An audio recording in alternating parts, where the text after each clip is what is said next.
Some of you have started to take a look at the assignment.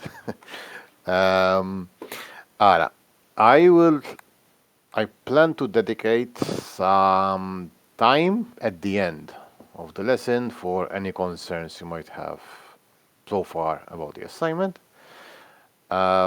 Just to give it a time, so we'll have a proper time for the lesson and not to let the assignment take up too much of it. So the last 20-15 minutes can dedicate it to any concerns you might have so far.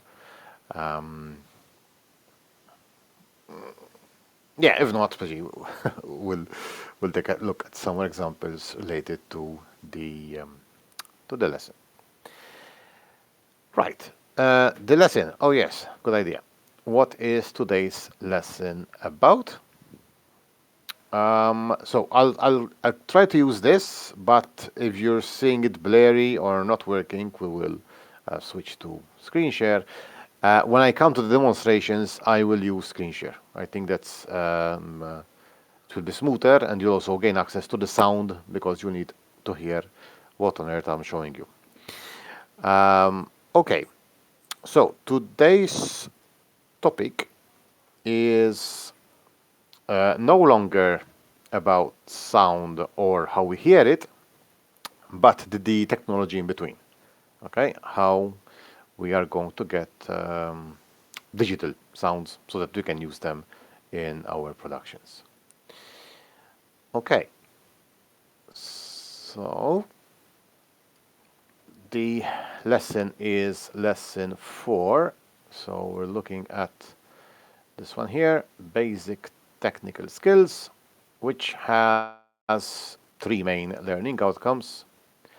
Basically, understand the various types of sound assets available, learn of different sources of these sound assets, where can we get them from, and also some tools that we can use for sound editing as well as music composition, if we need that. Again, the full course notes, here's the extract relevant to this, the slides I'm going to be using today, and some extra resources for you are subdivided into categories. There's one about Foley sounds. I will explain shortly. Welcome. Hey, All right. Well, who's there? That's Floyd. Oshek. yes, I mentioned. Sorry for the No delay. worries. No worries. And also checking on who was missing. Nigel and Carmel. Oops. Yeah, still pending. Okay. I was looking here. Yes. So pure data. I have some demonstrations to give you with pure data. It's not something I will expect you to learn, but more to be aware of what it is, and I will use it to explain certain terms that we will be mentioning. And then there's something very strange, which is called granular synthesis. I will give you a demonstration using the atomic cloud. And there's the notion of procedural audio, which is even more advanced, but good of us to be aware of it at this point in time. Okay.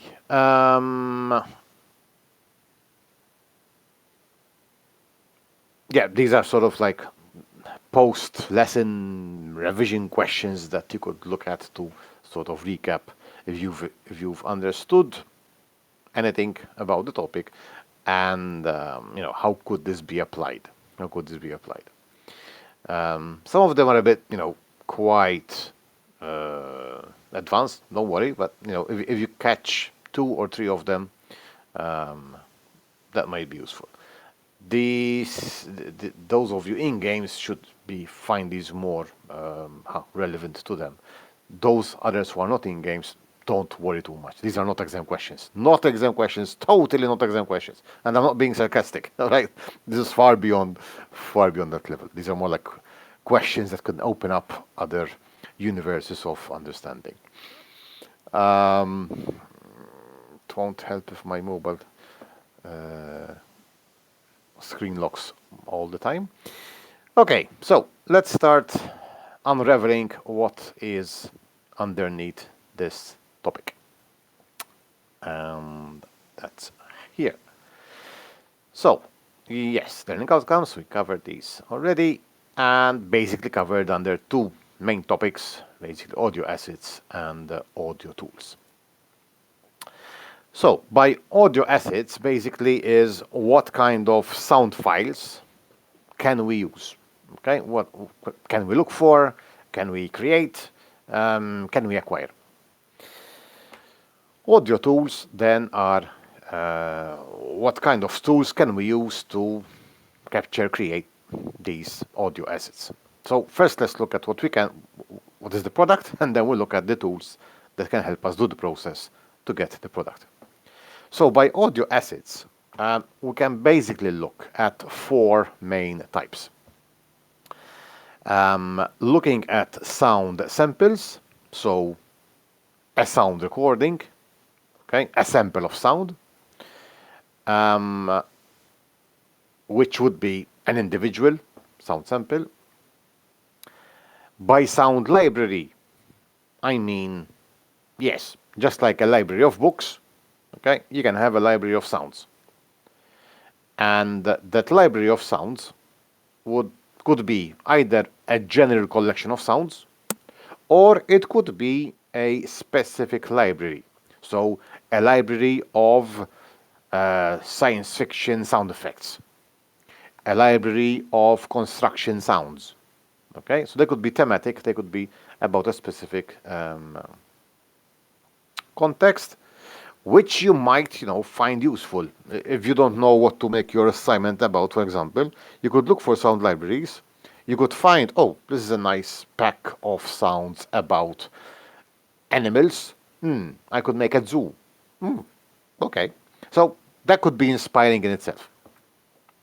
Then there is sound synthesis. Sound synthesis. Synthesis is to create synthetic leather, right? Is not real leather, but synthetic. It's made up leather. It looks like leather, but it's not.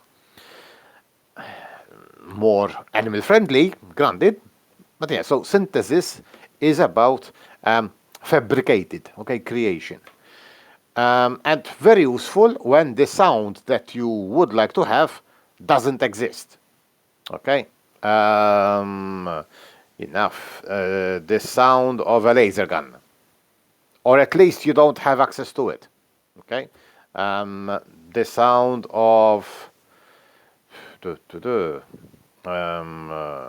squeaky door. I mean, you could have a squeaky door, but you could not have a squeaky door. So how do I get a squeaky door? You could actually create that sound. Similar to it, there is procedural audio. Procedural audio. However, as you can see, it's different from the others because it is procedural. It is the result of a process. Even sound synthesis can be part of a process, indeed, but procedural also signifies parameters. Also signifies that it can be changed, it can be configured, it can be parameterized. Okay? Well, let me just turn off my lock screen so I can keep seeing your comments whenever they come. Okay. Sorry about that. So sound synthesis is basically audio that you create before the experience, okay, and then you generate it. It's a WAV file, it's an MP3, and you play it as it is throughout the experience. Procedural audio is audio that during the experience can change, can adapt to the current situation in the experience. And that's useful when you have interaction, when the experience is not static, but changes according to the player input, to the user input. So yeah, if it's a game, so enough. My son last time realized that when he was playing the Spider-Man VR experience, when you are swinging between the buildings, okay, the music is loud, energetic, and it looks so fun. But when you stop, Okay, the music quiets down, allowing you to focus and decide what you want to do next. Okay, so that's something which is adapting to your experience.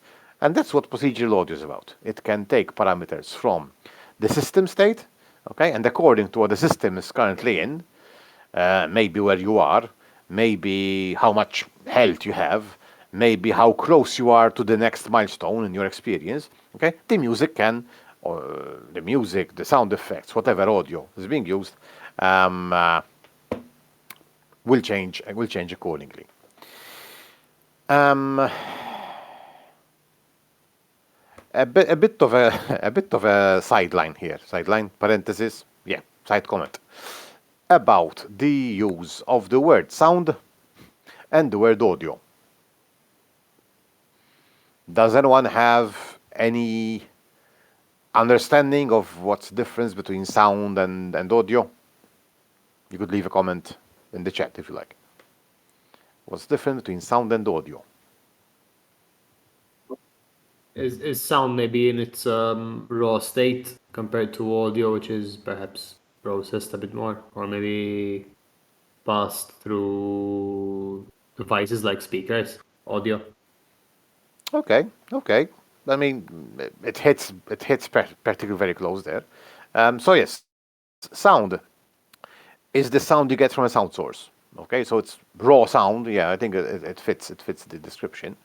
Whereas audio is um, uh, the digital capture representation of it. So it has gone through some process. It has gone through some process. So sound is like the story, if I can go a bit on the storytelling, and audio is the narrative. Okay, it's how you tell the story. So sound is the actual sound at source, okay, and audio is how it's being presented to the listener, if you like. So sound samples, sound libraries, uh, samples of sound, they are audio in themselves, but they're a sample of actual sound. A sound library, it's a library of sound captured into audio. Sound synthesis, we are creating sound. So there's no real raw sound to begin with, but that's why it's synthesis. Okay, we're trying to recreate sound. Like synthetic leather doesn't have leather in it, but you try to recreate that. Procedural audio doesn't beat about the bush. Okay, no, I'm not sounds. I am actual audio that is being procedurally generated. Okay, let's. Thanks. Good descriptions there. Let's delve into a bit more detail with these four kind of assets. So, sound samples are a recording of a sound. Now, that sound could either be an actual live recording of a sound source. Okay? Right now, you are listening to an actual live recording of my voice. Congrats. Um, a sound of something metal hitting wood. Okay, just this bicycle wrench hitting the wooden desk. So that's an actual live recording. All right. The other one is a Foley sound. A Foley sound is when you're trying to fool someone. Well, it's not real meaning, but it's very helpful. When you're trying to fool someone that they're listening to sound of something, but you're actually listening to something different. But because it sounds similar, okay, people might think that they're actually listening to that, especially if what they are seeing, okay, makes that actual sound. So, for example, if I see someone walking in water, okay, so with their feet on the beach, walking through water, and while I am seeing this, okay, I hear the sound of myself with a fiscatur, whoops, a pan with a pan of water, and with my hands I'm doing. All right. Okay, it's not feet, it's hands, but it's not the actual sound, right? But because I'm seeing feet in water, and I'm hearing some kind of sound which sounds like that, then I'm believing that I'm listening to the actual sounds of feet in water. Those are the Foley sounds. So the actual definition there is recording sounds to mimic other sounds being represented visually on screen.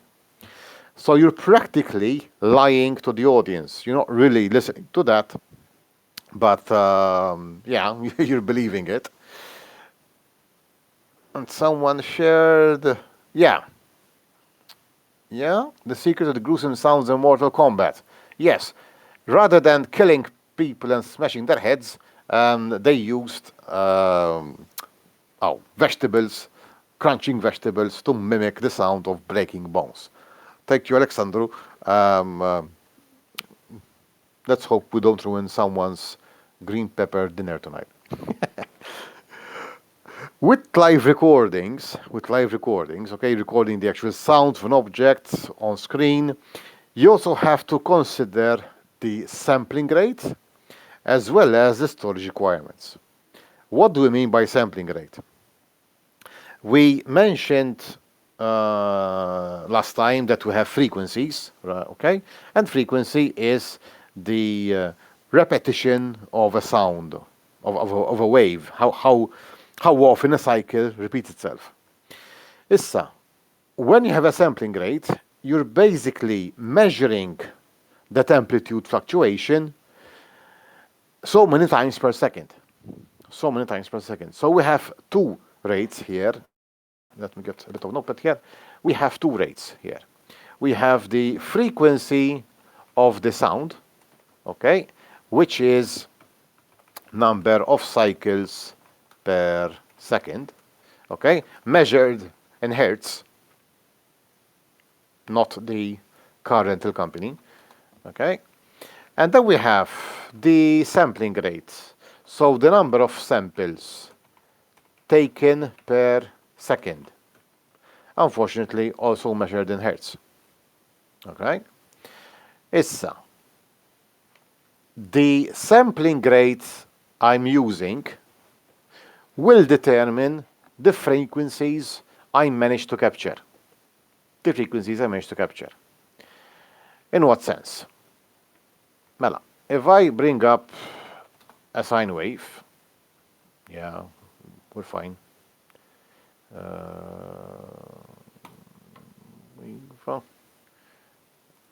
That's fine. Let's copy that, go to paint, paste, and oops, you need your what? Okay, coming up. J. S.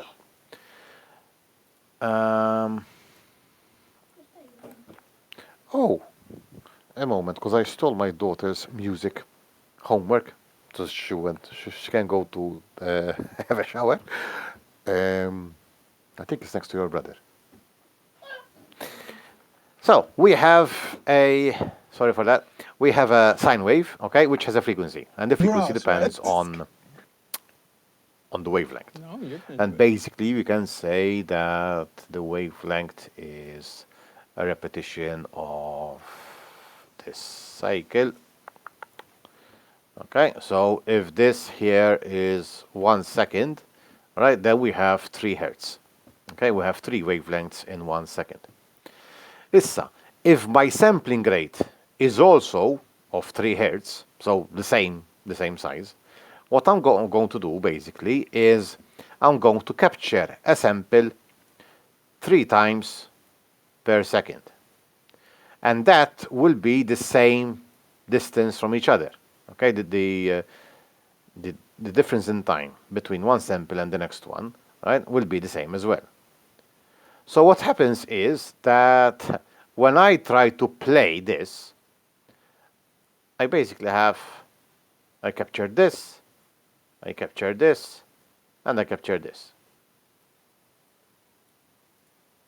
Practically, my speaker, right, instead of moving back and forth, I am telling him, Mela, go here, stay there, and stay there.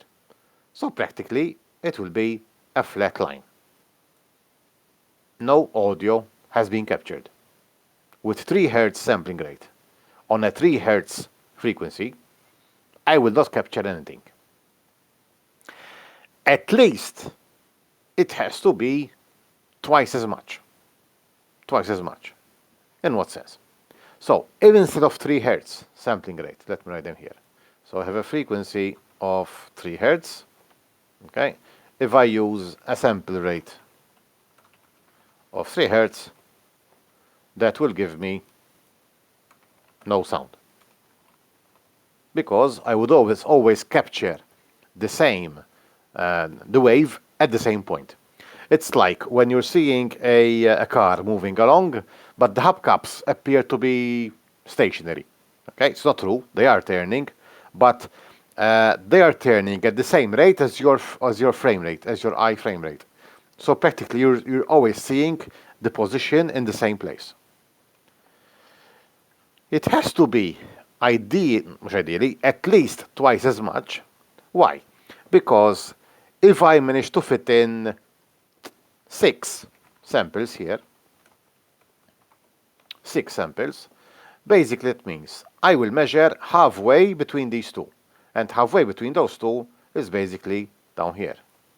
Halfway between these two is down here. Halfway between that one and the next one is basically down here.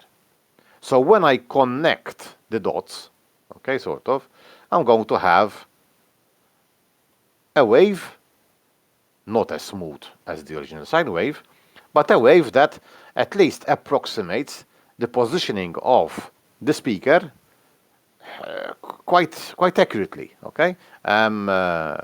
Full plus 1, minus 1, plus 1, minus 1, plus 1, minus 1. Essa.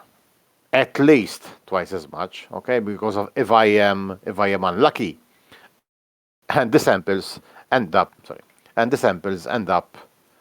six times per second. Emma, look where they are, happening all at 0. Okay, I would still get at 0 sound, so I would be playing with my luck that I actually hit the samples at the extremities of the wave. So at least twice as much, preferably more than that, so we can capture more about the wave. Definitely not the same as the frequency. So with a 6 hertz equals minimum, مش minimal. Sorry. Yes. And how is sample rate used in devices? So say you have a microphone on a speaker that has a range, right? Say a mic actually specifically. So the wider the range is, the more sounds you can capture, essentially, no? Does that make sense? Yes. Okay. So, infatti, when we go for, I mean, a microphone should be useful if it captures between 20 hertz and 20 kilohertz, which are the human range of hearing. But if you're trying to capture ultrasonics, so frequencies beyond what we can hear, then you need a wider range of frequencies, of sampling rates for the microphone.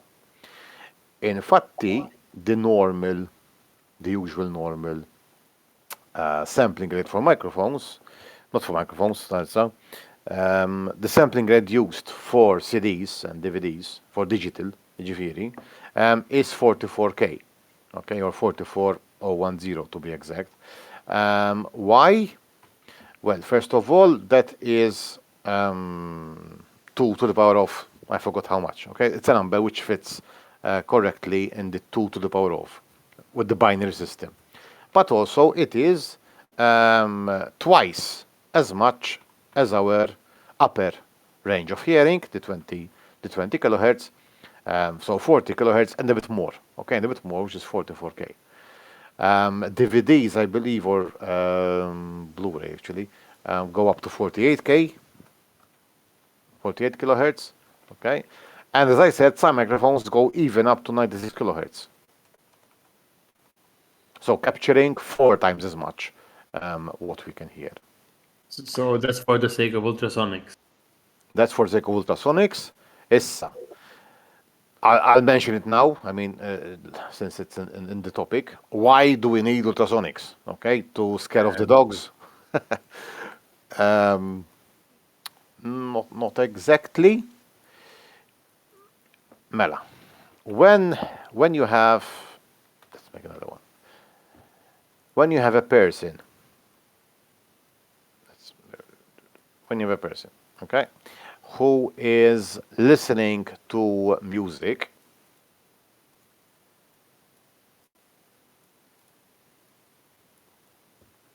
coming from an instrument,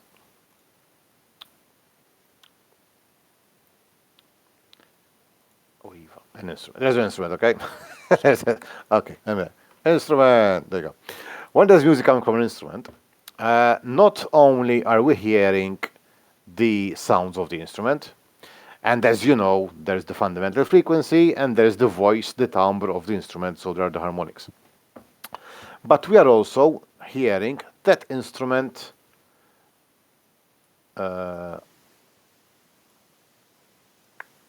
bouncing off the environment, bouncing off the walls.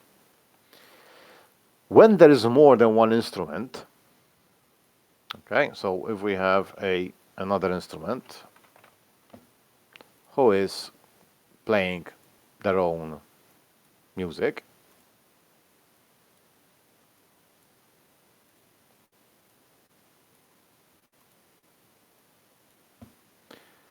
we can also hear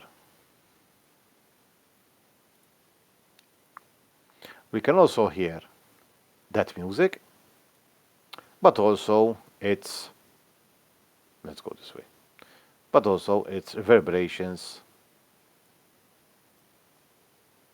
in the acoustic space. Not only that, but what happened here, okay, what happened here, the sound waves of these instruments interfere with each other, okay, interfere with each other. And if we are present in the concert hall, okay, imagine we're listening to an orchestra, and we are present in this concert hall. This interference of the two sounds happens in this contextual place, and then we listen also to this mix of instruments. The mixture is happening on the site itself. And when you mix frequencies, okay, sometimes they transform into different frequencies. It's like when you hear two people singing together and they sound really nice, but when someone else comes along, it's not they are tone deaf, okay, but the voices, the timbre itself, they really join well together. With others, maybe not so nicely. That's because the harmonics of these voices create new sounds which we would not have been able to hear before. What happens is basically that some frequencies that we were not able to hear, when they mix up with other frequencies, they come within our audible range. So they were beyond 20 kilohertz, but when they mixed up with another sound which was beyond 20 kilohertz, they became 18 kilohertz. So now we are unable to hear it. And that happens when we are there, when we are present on site listening to the actual orchestra. Now, if I am recording the instruments separately, okay, so I put this instrument in a soundproof environment and I recorded this instrument. I put this instrument in another, yes, Kenneth. I put this instrument in another soundproof system and I recorded instrument. If I record them up to 20 kilohertz, so what my audible range, when I then play them together and try to apply the effect of playing them inside a concert hall, right? Because I didn't capture those ultrasonics, this mixture of these ultrasonics will not happen. Okay, because I did not capture them at source. So when I try to play them together digitally, okay, these frequencies did not mix because they weren't there. So it is best if we capture the full spectrum of frequencies coming out of the instrument using sampling rates beyond our normal hearing, so that, yes, if I play it on its own, I won't know the difference because I can't hear those frequencies. But when I then play it with other instruments within an acoustic environment, a digital virtual acoustic environment, then those ultrasonics will mix again, will create those audible frequencies, and will give me a more fidelity, a more faithful representation of how those instruments would sound within such a space. Within such a space. Yes, it's like saying when you capture a photo using RAW, okay, but then because that's too big, you save it using JPEG. All right, but having that raw information is helpful if you want to sort of treat it in a different way, apply some effects to it, for example. All right, so capturing ultrasonics, it's like capturing an image, a photo, using a raw format, which takes much more space, but it's important if you want to apply certain effects to it, for example. Okay, so a bit of a detour there, but yes, sampling rate. Okay, then why don't you always record ultrasonics? Because of storage requirements. Okay, here we're saying that instead of 3 samples per second, we're capturing 6 samples per second. So we need twice the space to store it. With 96 kilohertz, we're measuring 96,000 samples per second. And each sample is 16-bit. And it's a stereo system, or 5.1 surround. You can imagine how that is going to increase in space requirements. So we have to be careful there. The other part is Foley. Okay, regarding Foley, there's a video by Alexandru that has been shared. There is also a link I posted here, which is the secret world of Foley. There's also this TED talk about the beautiful lies of sound design. And also I shared 3 interviews or documentaries, more like interviews, about sound design in World of Warcraft, in Assassin's Creed 4, and in Batman Arkham City. I will show you a few moments of the secret world of Foley, just to give you an idea of what we're talking about. I guess I need to share screen so you can hear this sounds. Actually, no, I will let you listen to it on your own. I will just comment on what we're going to see. So I will not listen to the sound either. If I can, yes. Well, process. No, just go there. You might hear it from my speakers, Isolma. So we have this couple, okay, who are the sound artists. Then there's the guy at the back controlling the sound levels. They basically have a lot of junk, a lot of different elements, carefully selected. They, of course, have already seen the video. And they are seeing what the actor is doing, and making the sound effects that would accompany the sound. So the fisherman is bringing in some stuff in a plastic bag. So he has the plastic bag there, some fish probably, and he's also unfolding the newspaper, some carton. He's getting the fish. It's not real fish. So it's real fish in the fisherman, but it's not really fish yet. It's more like plasticine or something. And they are mimicking the same actions to capture the sounds that would have been done had they been captured on site. So he's washing his hands just like he is washing his hands. Yeah, we're happy. Question is this: if the fisherman was doing all those sounds in the first place, why would you want to engage someone else to redo the sounds at the same time? Why do you think? Interferences. Interferences, it was noisy outside from Brigitte. Maybe it's windy. Okay, maybe the fisherman coughed. Maybe Director's cues as well. again. Director's cues as well, otherwise they are acting. Yes. Okay, maybe there's not noise, but overheads of the acting telling them what they need to do, which would have been recorded if captured on sound.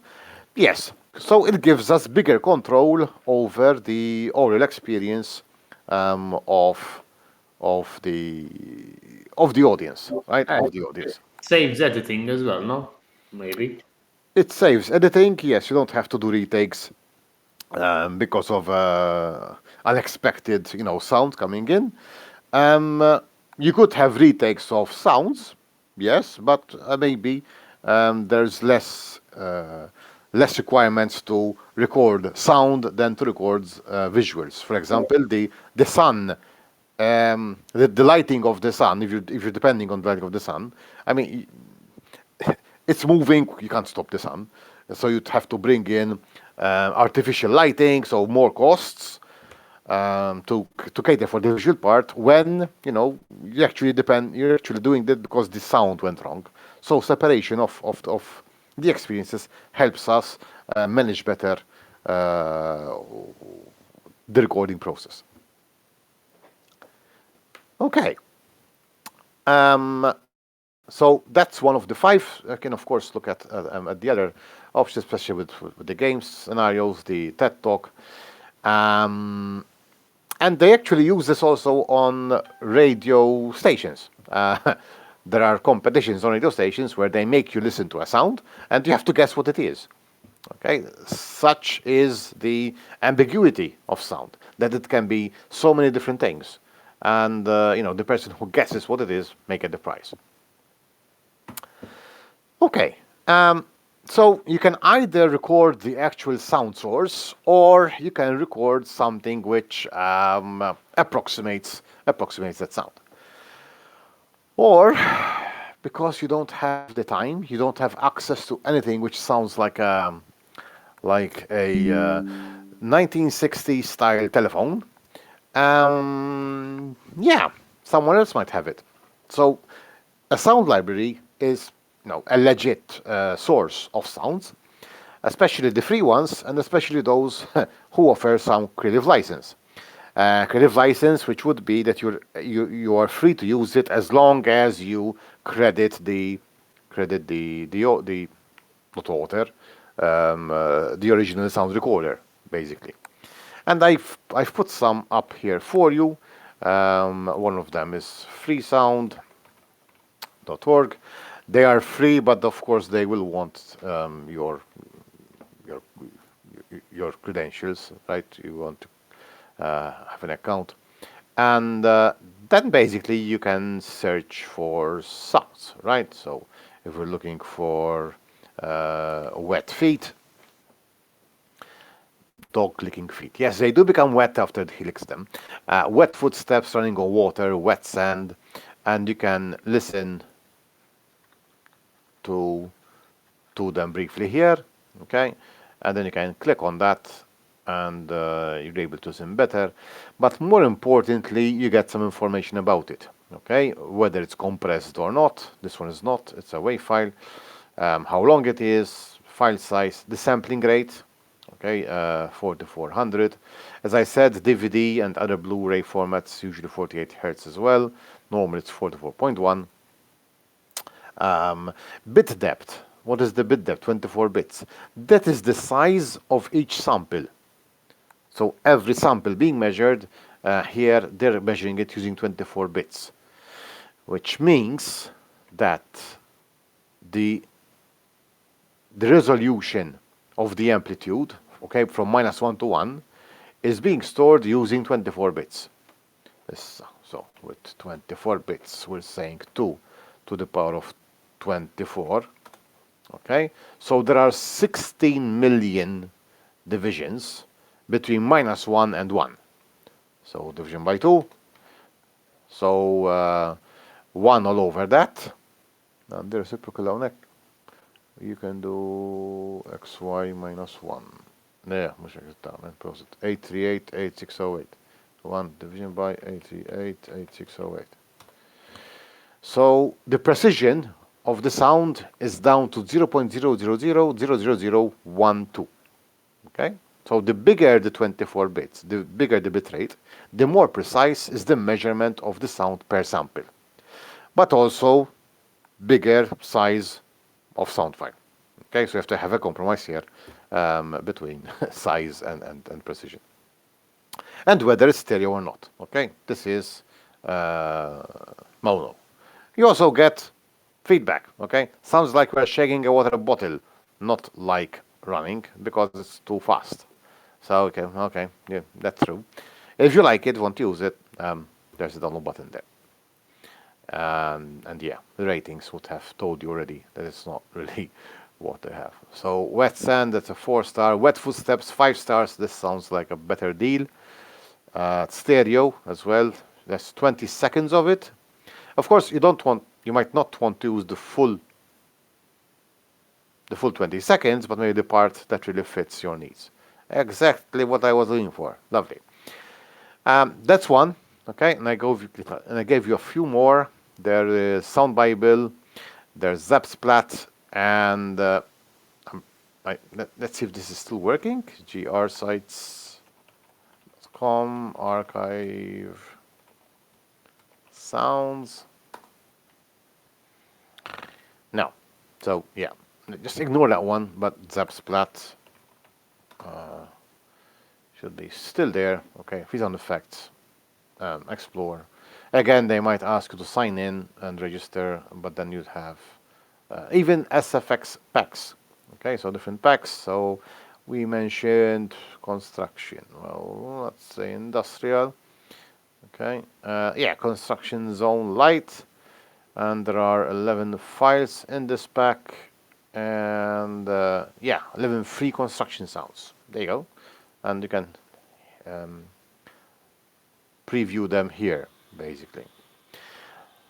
Now, what's great about these things is that yeah, you're not doing the recording yourself, but also means you don't have to buy your own microphone. Okay, these are all professionally recorded with full metadata into the files, perfect for adding realism. So if someone recorded these sounds, with professional microphones, thank you. You bought the microphone. I didn't have to buy it, but I'm getting good quality sounds from you. Is when you find packs of sounds, okay, like these, it helps because they would have been recorded with the same device. If you're going to use free stuff from Freesound, for example, okay, like the sound search before, you might need. I want running on wet footsteps, and then I want also some stepping into the water puddle. Okay, because they are two different sounds. The problem would be if they are recorded with different qualities. Okay, this was 44. See, this one's 16-bit. The other one was 24-bit. So you're going to get a bit different quality between the two. So you have to be careful that you try to get as much consistency over your sound experience by finding stuff which is recorded in the same way. I mentioned the license. Okay, Creative Commons is this group of creative licenses that we can use. And if you click on that, by 0, it says that you can copy, modify, distribute, perform it without asking permission. Like, go ahead and do what you want. Okay, that's the least level of copyright that one could ask for. There are, of course, other levels. Quite a few questions here, but maybe level 1 would be that, okay, you can use it, do what you want, at least attribute it to the original author, what you got from before. Okay, let's see the other one, for example, that wet footsteps that we had here with 5 stars. This test is a common 0 license. Great, you can use it as you want. Just take care that the license you have is what you. It might be free for educational purposes, but you have to pay something if it's for commercial. Okay, so be careful that you're using it for the proper one that you have. Okay,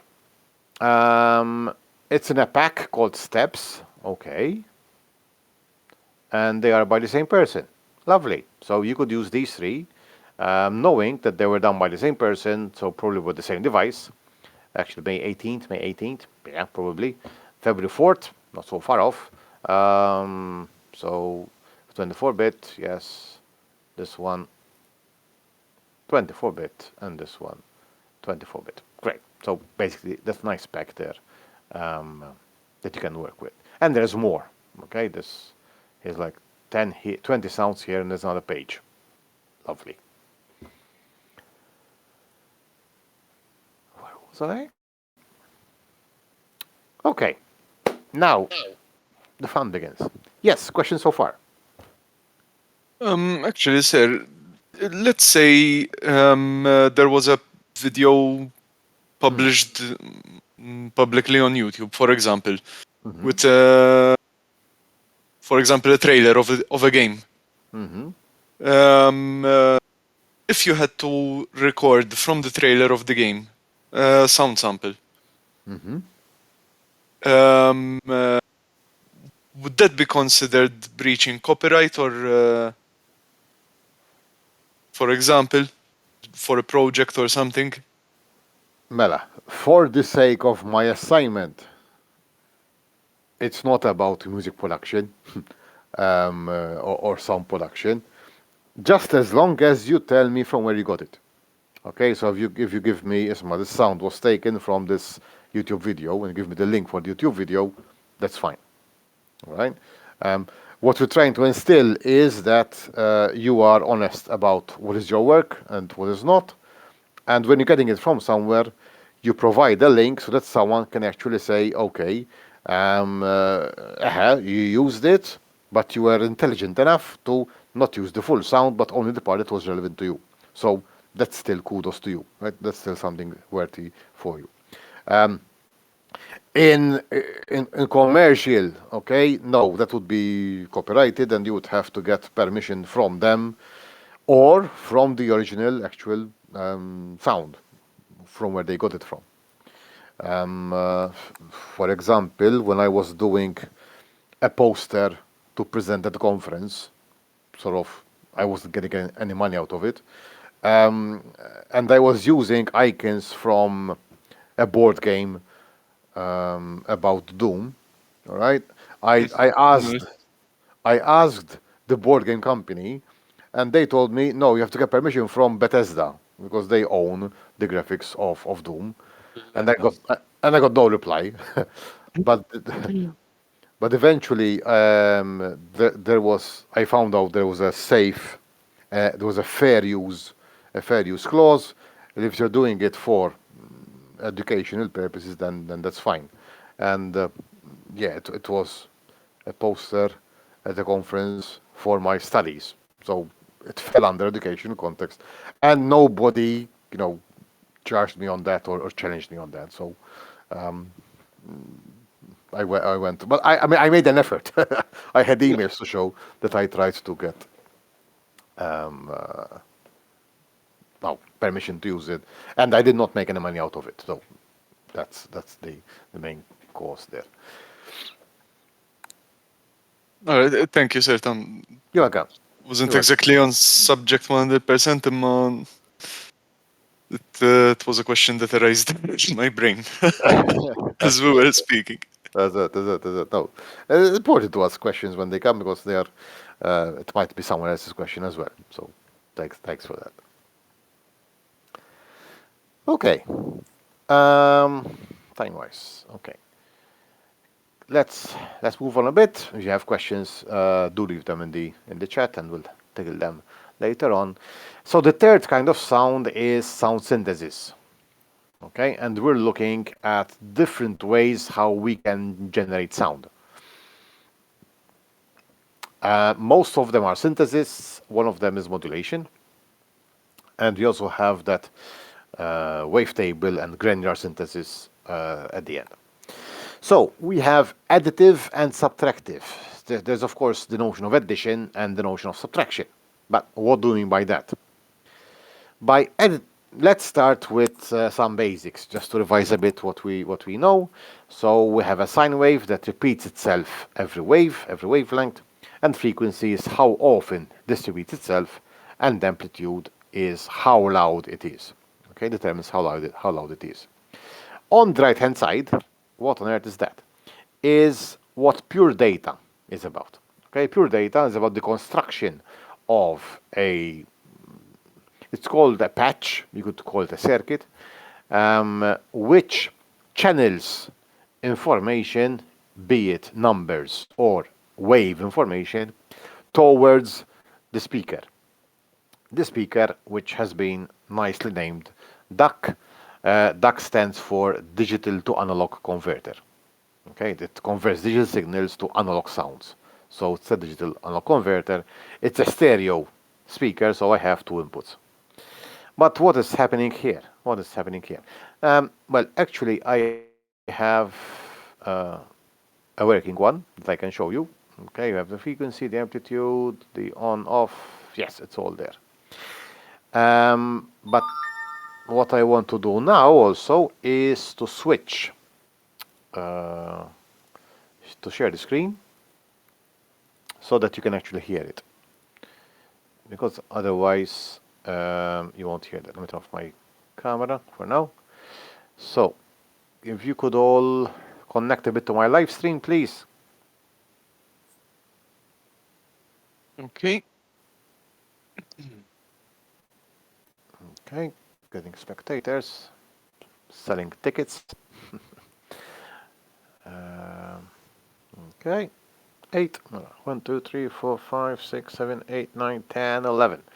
Okay, maybe a couple more. Still 8 spectators. Okay, let's go with 8 spectators. Voilà. We're looking at this one. So, what is this? Mela, this OSC here, this object here called OSC, is short for oscillator. Okay, it oscillates between one side to the other. As an input, this box here is giving it an input, is the frequency of the oscillator. So how fast is this oscillation going to happen?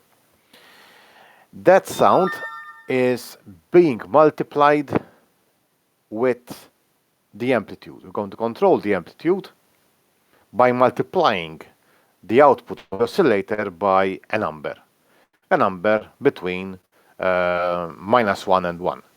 I want to control the value so that I don't burst my speakers and yours in this case. And the output of that is going out to the speaker.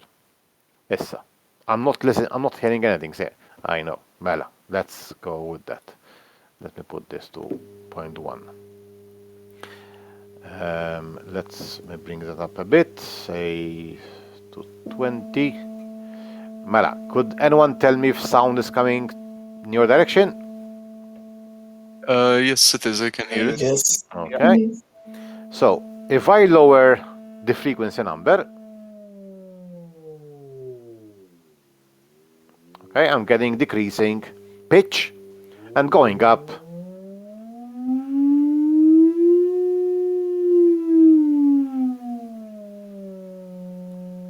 And going up, I got a higher pitch. The amplitude, okay, gets lower and higher as I go towards 1. If I go beyond 1, let me get a bit lower here, 55 frequency. If I go beyond 1, it doesn't change, okay? This clip is making sure I don't exceed these limits. So I can control the amplitude, and I can control the frequency. There's this, which is a nice quick change from 0 to 1 to 0 as a turn on, turn off. So that's the basic sound generation system that I have here. Now, what do we do with additive systems? So if I open additive synthesis, and I think I need to switch so you can see this one. So give me a second. Change windows to this one. Okay. Let me close the other one so we don't get that.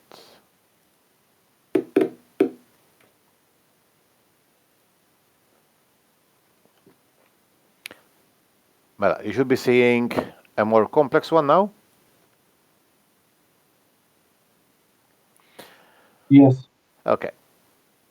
So, how is this more complex? And let me maybe, yeah. All right. So I have 3 oscillators now, not just one. Okay. So 3 sources of sounds.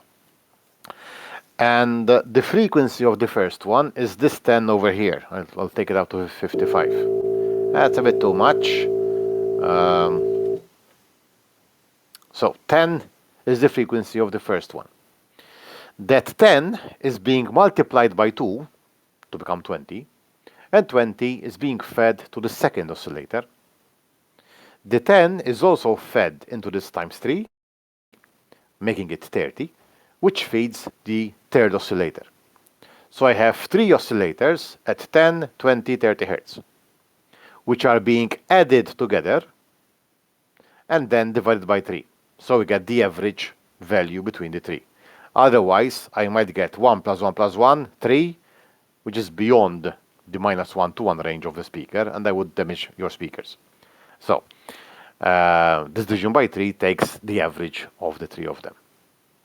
Issa, what am I doing here?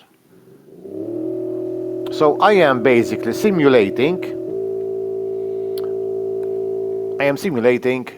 a voice, a timbre. Why?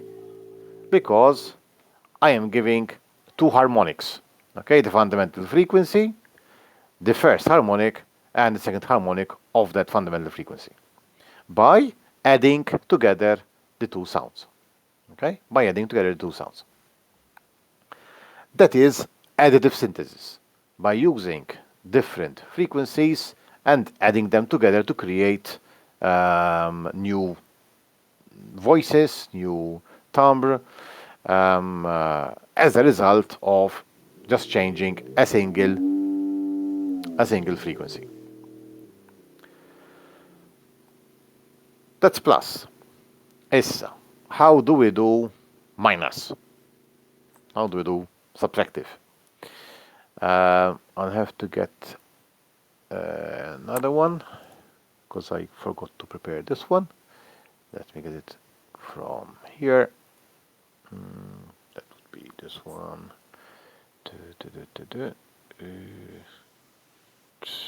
Sides, that would be no here. Pure data, sound synthesis, demos. Yes, it would be something like this.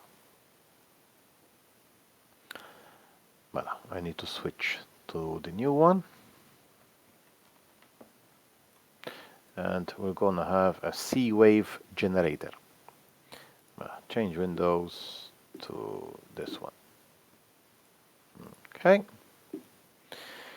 So this one's a bit different. We don't have a sine wave. We have a noise generator with a noise generator. So I'm going to turn it on by clicking on this. Please control your volumes because you're gonna get a bunch of noise, shh kind of noise. This is a low pass. You're not listening to anything. Don't worry, it's working. It's just not here. See, there you can hear it now. What's happening here? So this LOP is a low pass filter. It's a filter which only allows lower frequencies to pass. Frequencies lower than the cutoff frequency. So if I increase this frequency, more noise will be allowed through. More frequencies of this noise will be allowed through.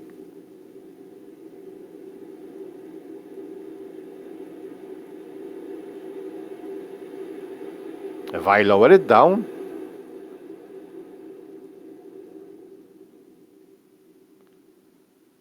less frequencies will be allowed and the LoRa will also sound quieter. Why is the C-wave generator? Because if you oscillate the cutoff frequency, you can simulate the ebb and flow of waves. All right? That is subtractive because you're using a filter to subtract frequencies from a signal. I mean, if I put in a large cutoff frequency, that's the actual noise that's being generated. Quasi, that's the full range. Okay? But if I use a low pass filter, I can minimize that. I can also do it the other way around. I can open a high pass filter. Let me just switch you over. Whoops, I closed it before I switched. My bad. Bear with me. Reconnect to my live stream.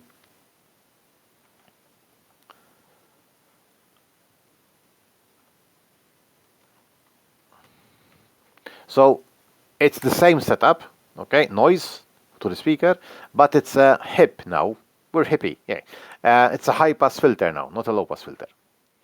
So when I turn this on now, the high pass filter will not stop anything because it's saying anything above 0, let it pass. All right.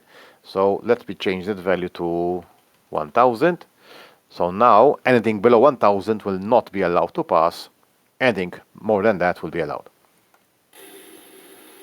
And going up,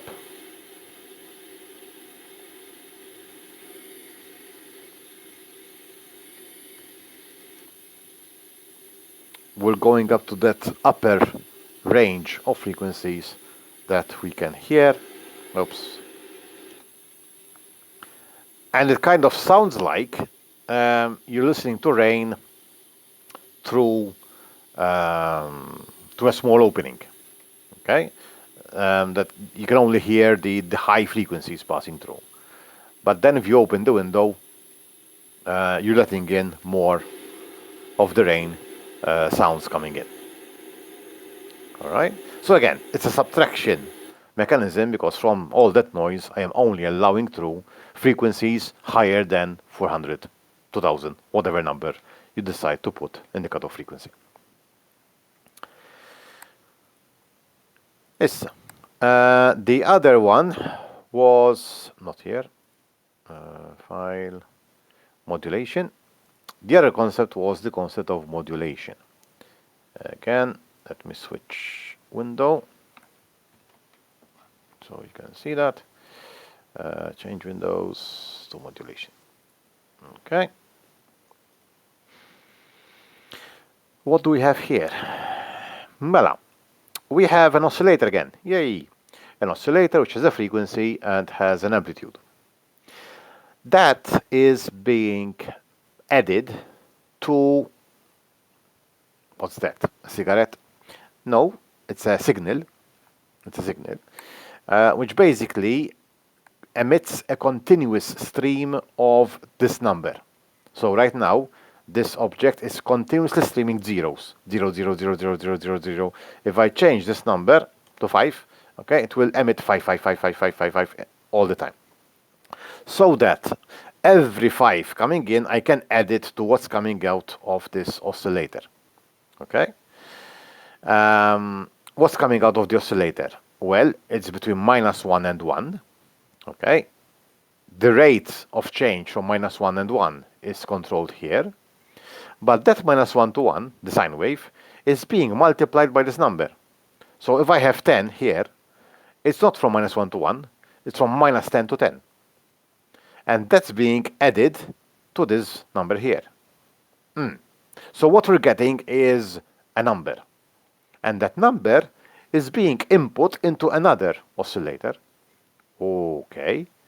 So, yes, this part here is what we had originally.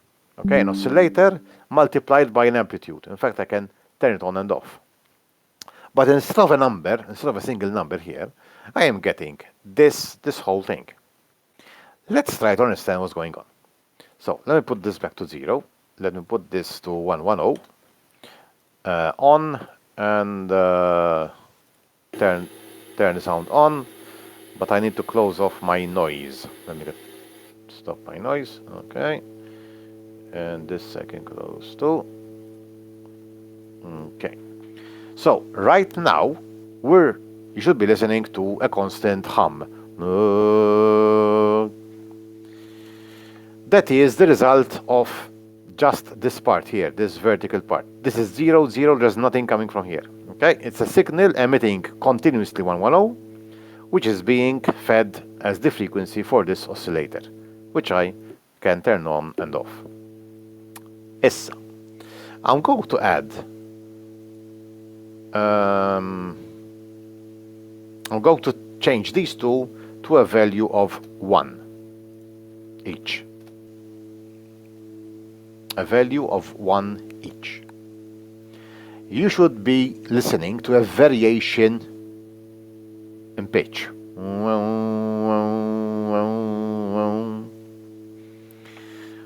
What's happening there?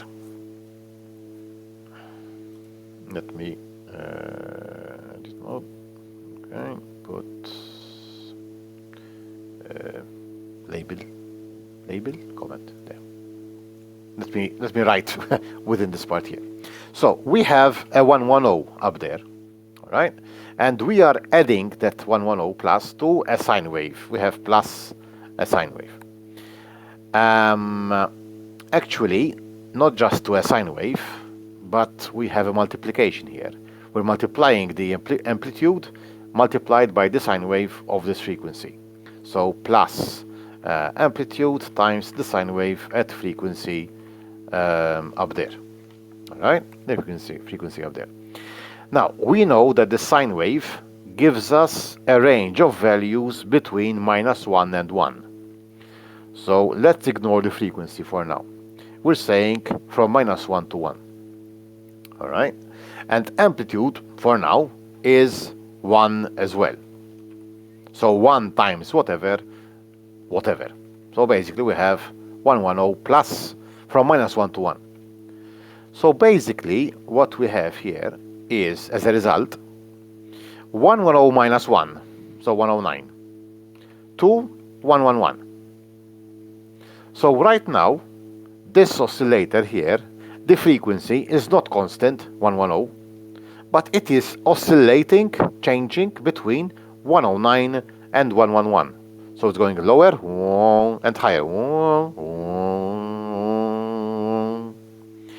So if I increase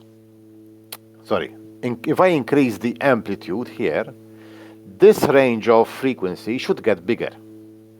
All right, so if I go here and I type 10, all right, the variation in frequency is wider because it is going from 110 plus from -10, as it's 10 times -1, up to 10 times 1, up to 10. So the range of frequencies here is from 110 minus 10, so 100, up to 110 plus 10, mela 120. So this is changing from 100 to 120, 100 to 120. Of course, all the numbers, 100, 101, 102, 103, 104, 120. And then coming back, 119, 118, 117, to 100. How fast is it going from the lower range, from 100 to the upper range, 120? That change from one side to the other depends on the frequency, depends on this number over here. So if I increase this frequency, it will not expand the range of frequencies it's covering, but it will do it faster. So if I change this to 2, okay, we've doubled the tempo. 3, 5, 10, 15, We're getting the kind of a humble 20,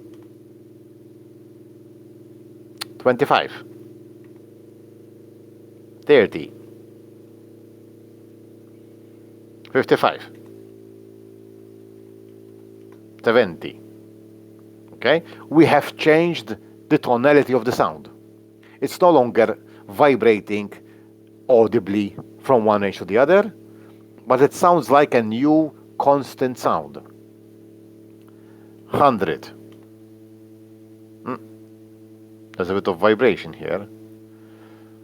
108. We're back to that. 109. 109 is almost the same as when we had 1 by 1, you remember? If I go to 110, it's a constant sound. Why? Because it's the same frequency as the actual frequency. Okay? The same frequency as the actual frequency. So it becomes like a harmonic of the sound. So there's no wavering of frequencies. They are now the same frequency practically. So wait, what happened? Aren't we still going from 100 to 120? Yes. When the frequency is less than 20, okay, we can perceive that change in frequency because our range of hearing is from 20 Hz to 20 kHz. Anything below 20 Hz, we don't detect it as a new sound, but we detect it as a change in the actual sound, like this. But once we go beyond 20, we start perceiving that variation in frequency as a new sound.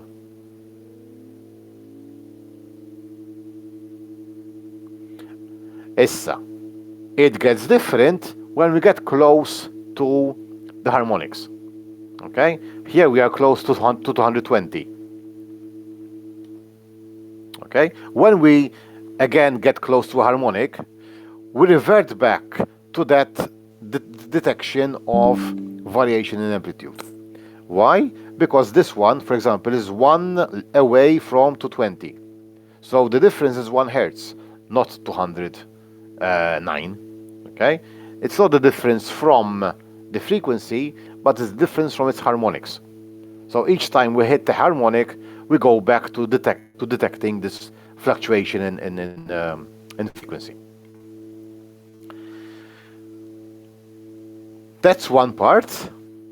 The other kind of use of the sound is for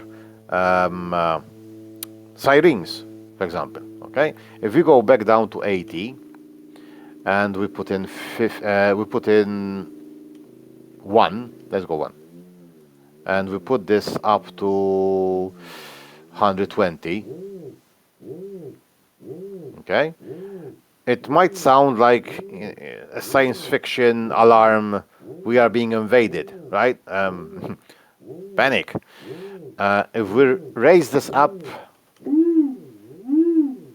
to 120, maybe a bit less, and a bit faster, not so much. Maybe a bit on the upper side. Calm down. Okay. Yeah, these kind of sounds sometimes get a bit overbearing. Oh, I actually triggered my Google on the mobile. No, I don't. I don't need you. Go away. Yes, so you can also simulate, ambulances or some kind of alarm, invasion alarm, fire alarm, whatever you like. That's modulation frequency. Sorry, that's frequency modulation, actually. Frequency modulation is using another wave to modify the frequency of an underlying wave.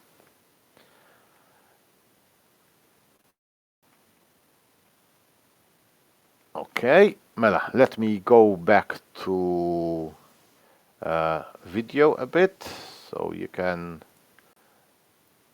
So switch back to my video feed. You couldn't stream the sound from your application. Okay, did you hear any sounds? Yes. Yes, sure. Of course we did. Okay, because the Discord is saying they couldn't stream the sound. That's fine. Okay. So going back here, this is where we left off. We had mentioned, harmonics and timbre and the notion of dissonant sounds if they are too close to the frequency. This is the additive synthesis I showed you earlier, okay, with having all these harmonics embedded in it. This is the subtractive one. Here we have a visual depiction of it. This is the full noise without any filters. This is the white noise with a low pass filter.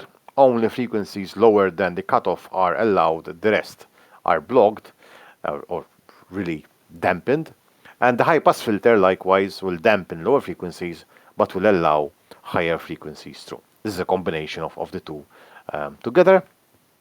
This is the demonstration I just gave about frequency modulation, okay, where the frequency is not constant but varies depending upon the modulation amplitude, how far away from this frequency we're going, and the frequency is how fast are we doing that, how fast are we going away from 220 to the plus or minus 49 or whatever amplitude we put here. Another kind of modulation is ring modulation. Okay, so we have another one that I want to make you listen to without annoying you too much, hopefully. That is this one. Okay, well, again, let me change the stream. I'll turn off video for now. Change windows, so modulation, ring modulation, yes. And that is this one. So what's this now? It's a bit different. We don't have an oscillator. No, we don't. What I have, we do. Liar. It's there. Okay. But it's not on the main line. What's on the main line? On the main line is this read SF. Read sound file. Read sound file. We're going to open a WAV file.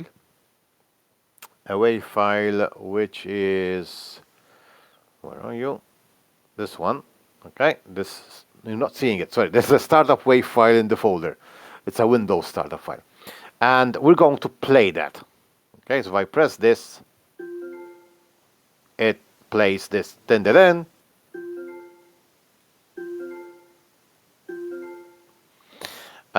Basically, it's first invoking this command, open the file, and then passing a 1 to the read SF will make it load the file and send it over downwards, finally reaching the speaker. Now, what if I multiply that sound file with an oscillator? Wait a minute, what do you mean multiply with an oscillator? Remember the formula I had before. I had amplitude times sine. Okay? It's instead of a sinusoid, I'm having this wave file here. So I'm playing startup.wav. All right? Now, if I multiply startup.wav with an amplitude, I am basically adjusting the volume of that sound file. What if that amplitude wasn't a single value, okay, a scalar, but was a range from -1 to 1, was an oscillation? So I'm going to constantly change the amplitude of that sound file at a frequency that I can control over here. Mela, let's listen to that again, and then I will start changing the numbers here. So this is the pure sound. Then. I'm going to change the frequency of this one to 1. Not a big change, but there's a kind of a fluctuation in the middle. Lower it up, higher value, 2. Higher? 8? 15? We're starting to notice a bit some distortion here.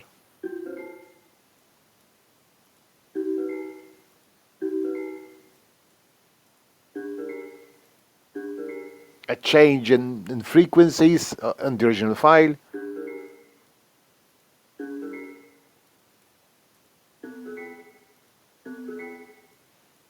This changed also the type of sound as well. Now it's like a tubular.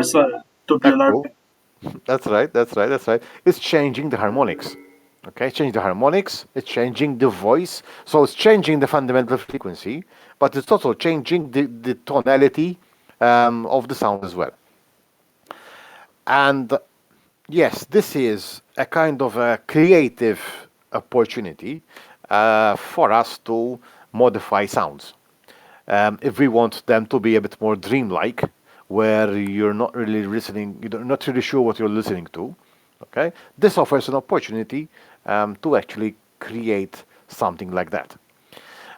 So we're basically changing the amplitude here, but this change in amplitude over time, especially when it's beyond 20, okay, we perceive it as a new kind of sound which affects, because it's being heard in sequence in parallel with the original sound, affects our perception of that particular sound. So that's another modification that we could do to a sampled sound that maybe we downloaded from a library. Okay, I think that's all what I had from. Yes, that's what I had from pure data. So we can switch over to the video. I will leave screen share running unless it degrades the quality, because I will need to show you another thing shortly. Mela, switch over to my camera, please, because I want to talk a bit about wavetable synthesis. Wavetable synthesis. And yes, when you have a synthesizer, so not a real piano, but an electric synthesizer, which can play a large variety of sounds, not just one, how does it work? So basically, when you have complex sound, so performed sound, it is also periodic, it's also something that can be repeated. So what we do is we record a wavelength of a sound digitally, and on the synth, we can select, okay, the quality is bad. Okay, let me turn off the video. No, you want to turn off this, sorry. Okay. Turn off the screen share. Okay. Tell me if it gets any better, Brigitte. Still the same. Okay. Pixelated. Okay, I'll switch. I will share the screen and turn off that one. So check the screen share now, please, and let me know if that's any better. Okay.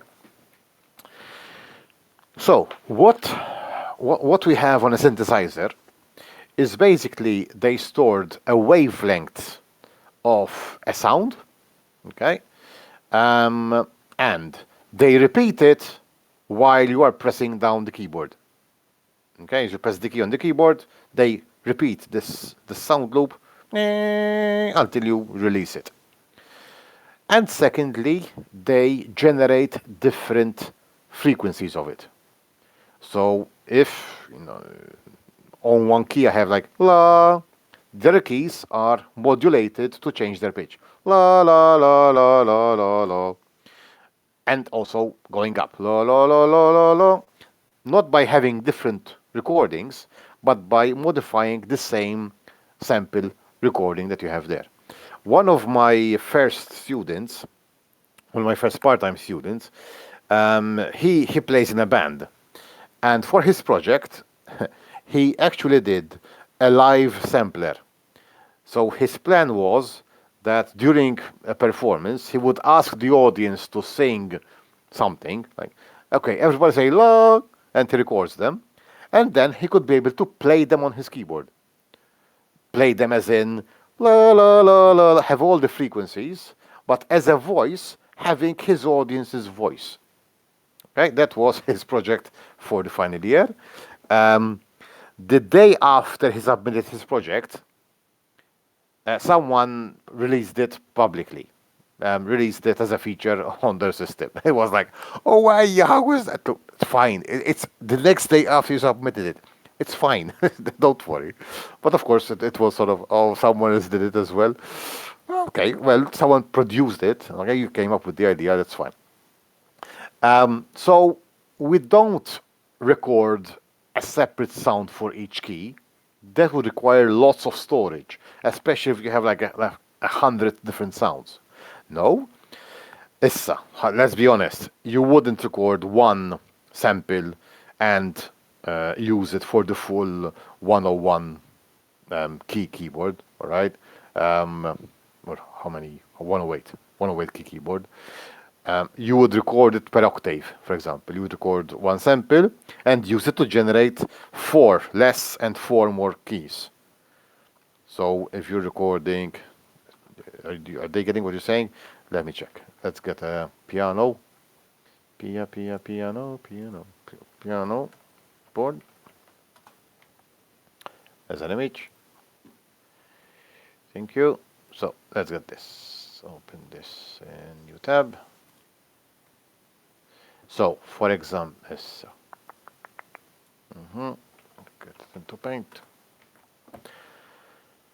So, for example, they would record a sound at this frequency, okay? Another one at this frequency. Oh yeah, you get it? Another one at this frequency.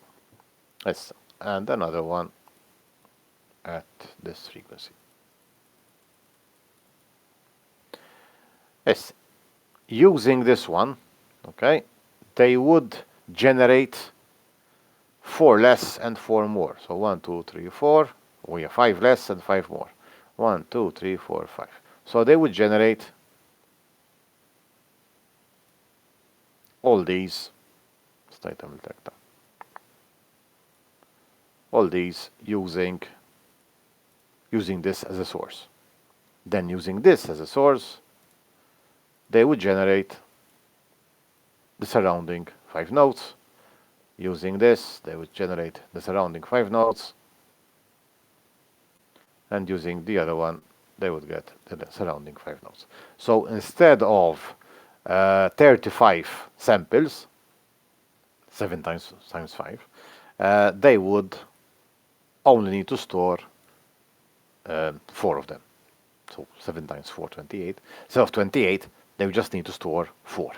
Okay, because they can generate the neighboring ones out of it. And they would have like 100 options, and they could switch from one sound to another. So a violin, a flute, a wow voice, a choir voice, a droplet, whatever sound you want. It would basically allow you to have so many different sounds on a single device.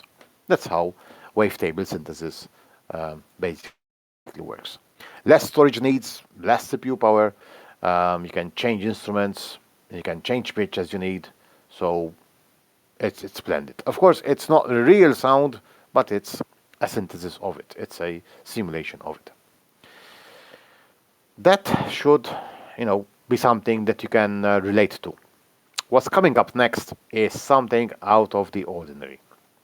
It's called granular synthesis. What it does is it breaks a sound into tiny audio grains, and it reorganizes these grains to create a new sound of them. A grain is a small piece of sonic data, very small, between 10 to 50 milliseconds, and it loops over them. What on earth is this? Let's try to listen to it. I have the Atomic Cloud installed, and I will make you listen to that. Yes, I need to switch to this one so you can hear it. Screen, change Windows to Atomic Cloud. Okay, I'm going to open the same sound file we had for the pure data.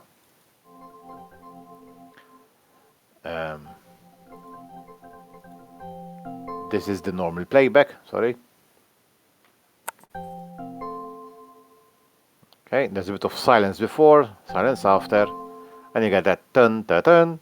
I can control the start and end of it.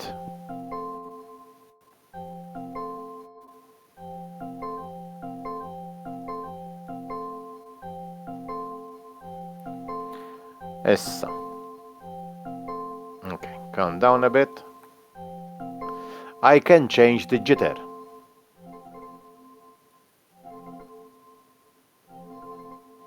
I can change the grain rate.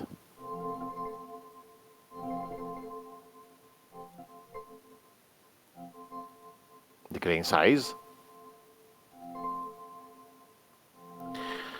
Now, the sampling rate of the buffer.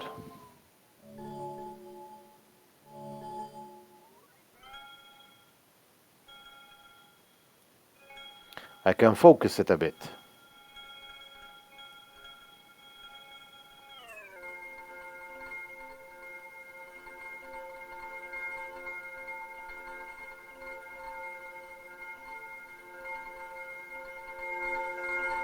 This is the amplitude.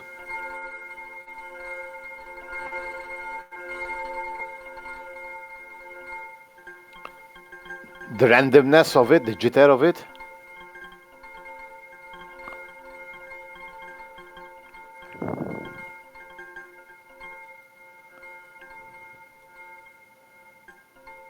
And yes, what kind of sound is this?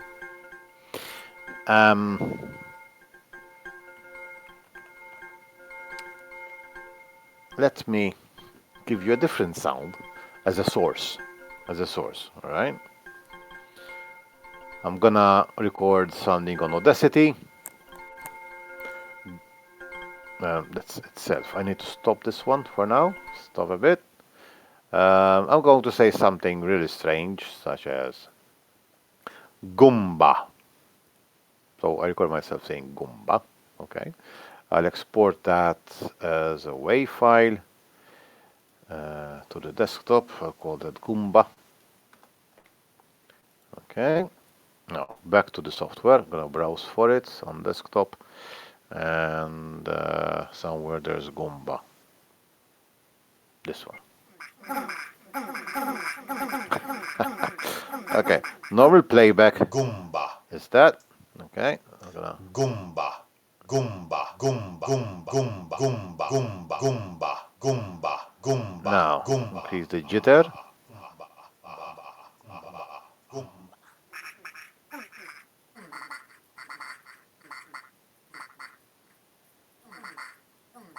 Goomba. Ba. Ba.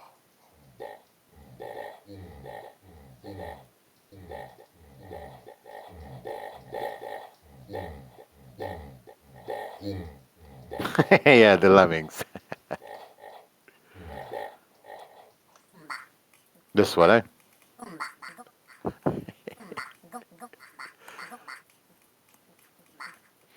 So yes, imagine you're making your assignment, okay, and you want an environment where you're surrounded by these lemmings, and you can't get the sound for these lemmings, but by using your own, oh yes, or the millions, oh yes, you can get this kind of sound quality by playing around with these settings on this granular synthesizer. They do sound like the minions. Starting off from just you going like Goomba, like discovering that, and you can again control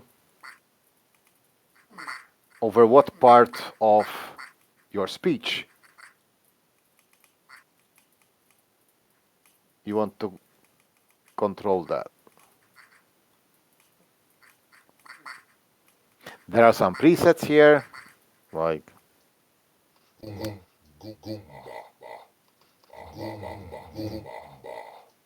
Gumba. Gumba. Gumba.